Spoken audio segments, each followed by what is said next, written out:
আসসালামু আলাইকুম বন্ধুরা। আশা করি ভালো আছেন। বন্ধুরা আপনি কি আপনার ফোনের এই যে এখানে দেখেন WhatsApp, এই WhatsApp কি ব্যবহার করেন?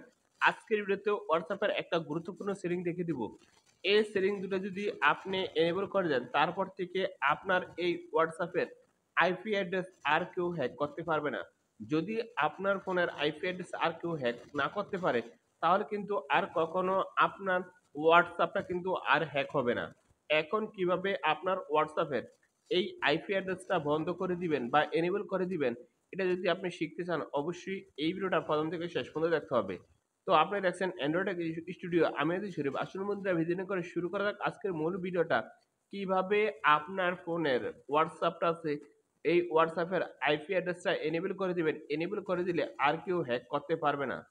আপনি যদি এই কাজটা শিখতে চান অবশ্যই এই ভিডিওতে একটা লাইক করে দিবেন এখান থেকে। তারপর এখানে দেখেন সাবস্ক্রাইব লেখা আছে, এই সাবস্ক্রাইব লেখার উপরে একটা ক্লিক করে দিবেন। আপনি যখনই এখান থেকে সাবস্ক্রাইব লেখার উপরে ক্লিক করে দিবেন, আমরা যখন নিত্য নতুন ভিডিও আপলোড করব সবার আগে কিন্তু আপনার ফোনে চলে যাবে।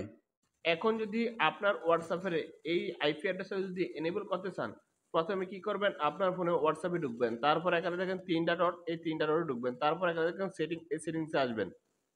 তারপর এখানে দেখেন প্রাইভেসি, এই প্রাইভেসিতে আসবেন। তারপর এভাবে নিচে আসবেন। এই যে এইভাবে নিচে আসবেন। এখানে দেখেন এড ভেন্ট, এই যে এখানে দেখেন এড ভেন্ট, আপনি এখানে চাপ দিবেন। এখানে চাপ দেওয়ার পরে আপনি কি করবেন? এই অপশনটা এনেবল করে দিবেন, দেন এই অপশনটা এনেবল করে দিবেন। এই অপশনটা এনেবল করে দিবেন। এই ২ টা অপশন যখনই আপনি এনেবল করে দিবেন, তারপর থেকে আপনার WhatsApp এর আইপি অ্যাড্রেস আর কোন ব্যক্তি হ্যাক করতে পারবে না। যদি আপনার WhatsApp এর আইপি অ্যাড্রেস কেউ হ্যাক না করতে পারে, তাহলে কিন্তু আর কখনো আপনার WhatsApp টা হ্যাক হবে না। তো আপনি যদি মনে করেন এই ভিডিওর দ্বারা কোনো কিছু শিখতে পেরেছেন, অবশ্যই এই ভিডিওতে একটা লাইক করে দিবেন। তবে আজকের ভিডিও এখন পর্যন্তই। ভালো থাকুন। আল্লাহ হাফেজ।